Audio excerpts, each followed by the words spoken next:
श्री स्वामी समर्थ। तर आज आपण देव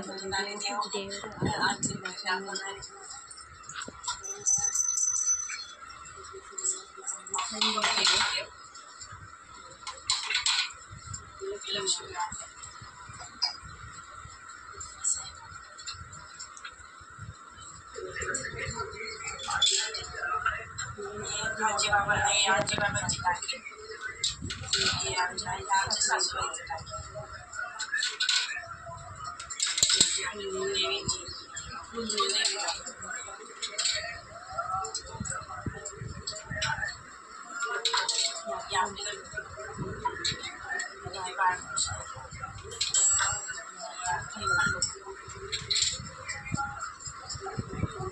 इथं आता मी देव धुवून घेणार आहे आणि त्याच्यानंतर आपले स्वामी आहेत तिथं बघा। आपले देव व्यवस्थित स्वच्छ करून झालेत, धुतले म्हणजे आंघोळ घातली, त्यांना दिवा लावलाय। आपली गणगुळी म्हणतात आमच्या इथे, तर ती आपली व्यवस्थित उघडून लावायची चंदनासाठी असते ती। त्याच्यानंतर किचनमध्ये आले आहे, किचनचा पसारा बघू शकतात। हा सगळा घासायला घेतले, सगळे भांडे घासून घ्यायचे व्यवस्थित आहेत अजून बरेच। आता बघू शकता भांडी पडलेली होती, त्यामुळे सकाळची ते जास्त पडतात, त्यामुळे मग ते व्यवस्थित वगैरे व्यवस्थित ठेवायचं। गॅस घर आपण स्वच्छ केलं तर लक्ष्मी नांदते असं म्हणतात, हे नक्की सांगा। किचन व्यवस्थित आवरून घ्यायचं आहे मला, त्यानंतर बाकीची कामं द्यायची माझी। आणि पोरं पण आज शनिवार असल्यामुळे दोन्ही पण लवकर गेलेत, 9 वाजता येणार 12:30ला, त्यामुळे सगळे कामं आवरून घ्यायचे। ते आले की मग जेवण करायचं।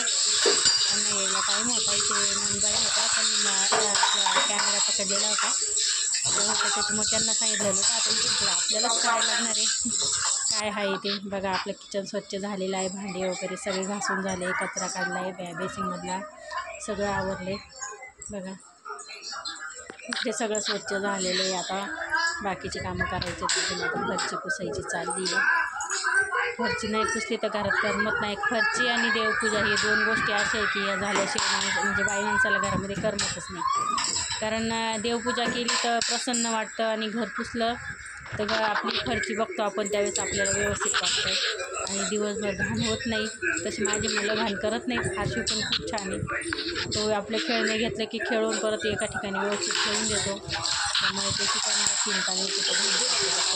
एकदा जर फरची पुसली ना तर ती दिवसभर डाग नसते, फक्त रात्री जेवताना पडले तर ते आपले कपड्यांनी स्वच्छ करून घ्यायचे। नंतर बाकीचे असतात, कारण फॅमिली मोठी असल्यामुळं पसारा हा होणारच थोडाफार, कारण मुलं बाबा असतात आमच्या घरी, त्याच्यामुळं हर्षून बाबा आले एकत्र की त्यांचं धिंगाणं चालतं। बाथरूमचा दरवाजा लावतो मी, कारण दिसतंय तुम्हाला बॅकग्राऊंड पाठवून असतं ना सगळं, त्यामुळे कपडे बाकी होते माझे अजून।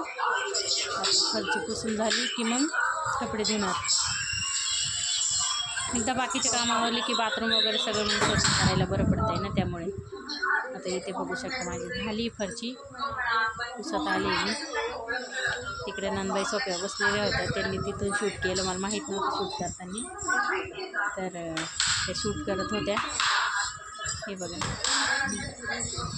त्यांनी मला चालू केल्यानंतर खुणावलं खूप चालू केलं आहे म्हणून, त्यामुळे मला कळलंच नाही मी काय बोलू काय नाही, मी काहीच बोलले नाही। म्हटलं जाऊ दे आज आता काही बोलायचंच नाही, आपलं एडिटिंग करूनच टाकणार व्हिडिओ, त्यामुळे व्यवस्थित आपल्या भाषेतच टाकलं। लय शांत पण बघायला चांगलं नाही वाटत।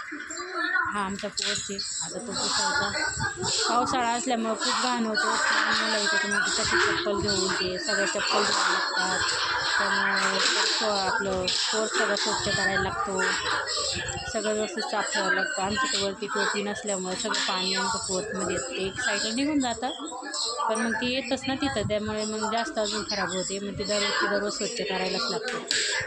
गाडी वगैरे मध्ये घेतात त्याच्यामुळे घाण होते जास्त, स्वच्छ करायलाच लागतं तेवढं। इथे कपडे वगैरे दिसत असतील तुम्हाला, कारण पावसाळ्याचे दिवस आहे, त्याच्यामुळे वातावरण चालू होतं बारीक, त्यामुळे ना लयच होतं ना, सुकत नाही कपडे। आता इथं कपडे धुणार आहे मी, कपडे भरपूर होते आज, कारण जाणार होतं उद्या, त्यामुळे हे कपडे त्यांचे एक्स्ट्रा होते सगळे काढले. हे आता कपडे वाट टाकायला चालली मी वरती. हे बघा, आज पावसाचं वातावरण होतं पण एवढं काही नाही. थोडे वाळले होते कपडे, त्याच्यानंतर मग खाली आले मी आता. ते आल्यानंतर आता थोडंसं त्यांचंच कपड्यांचं काम आहे ते करणार आहे. हे बघा, आपलं घर सगळं स्वच्छ झालेलं आहे. सगळं आवरलं की बरं पडतं. आता हे दिवसभर असंच राहतं आमचं. फक्त घरात जेवढी धूळ येईल तेवढीच, कारण आजूबाजूला सगळी शेतीची जागा आहे ना, त्याच्यामुळे ते धूळ येते. तिथं मशीन चालवणार आहे मी, मोटर लावली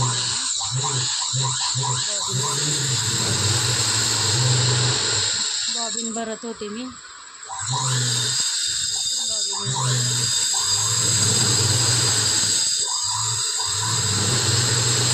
आवडत असेल तुम्हाला भरपूर.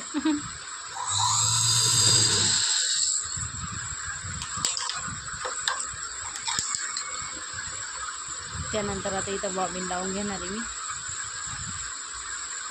थोडे मला पण कपडे शिवायचे होते, कारण आपले गॅस वगैरे पुसायला लागतात ना, त्यामुळे ते व्यवस्थित आधीच तयार करून ठेवायचे. टीप मारवली, डबल कपड्याला टीप मारली ना, तर म्हणजे गॅस पण व्यवस्थित निघतो. कपडा आपल्याला जाड राहतो हात वगैरे पुसायला ते.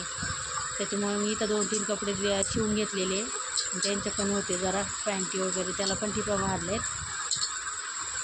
आता ब्लाऊजचा क्लास पण चालू करणार आहे मी थोड्या दिवसांनी, दिसेलच तुम्हाला. त्याच्यामुळे थोडंसं हे बघा, इथं मी गॅस पुसण्यासाठी कपडा तयार करत होते. चारी साईडनं टिपं मारून घेत होतं त्याला व्यवस्थित, थोडं जाड म्हणजे जाड कपडा म्हणून. कारण पावसाळ्यात कपडा लगेच ओला होतो. आपला हात वगैरे पुसला ना तर लगेच ओला होतो. हे बघा,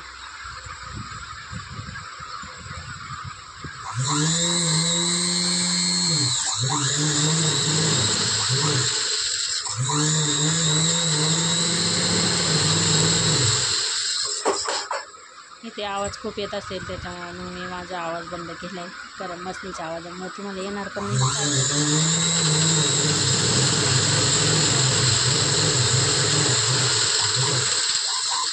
सर्दी झाली आहे त्यामुळे आवाज थोडासा चेंज आहे, कारण वातावरण चेंज होतं, तर आपल्या आवाजाचं काय सांगणार आहे आपण. आपल्या व्हिडिओला बघायला विसरू नका, नक्की सबस्क्राईब करायला विसरू नका. सबस्क्राईब करा आपल्या चॅनलला. आता इथे मी सॉयाबीन फ्राय बनवणार आहे. त्याच्यामुळे याचा टाईम झालेला होता आणि सकाळी डब्या वगैरे गेलता यांचा, त्याच्यामुळे भाजी थोडी होती. मग सगळ्यांना लागते ना, एवढे आम्ही 5 माणसं घरी, त्याच्यामुळे सगळ्यांना लागते. मग इथं मी सोयाबीन फ्राय आवडते सगळ्यांना, तर मग ते बनवत होते मी. खास करून मला खूप आवडते.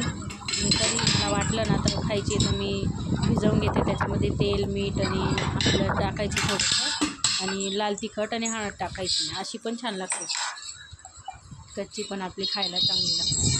पण इथं मी सगळ्यांना खायची होती म्हणून मी आम्ही जे पावडर करून ठेवलेली होती याची लाल मिरची, त्याच्यामध्ये बनवणार आहे. त्याच्यात थोडीशी हळद टाकायची, बाकी मी काही टाकायचं, त्याच्यामुळे टेस्ट छान येते. अशी साधी बनवली ना खूप छान लागते. बघा नक्की एकदा, एक नंबर होते ती.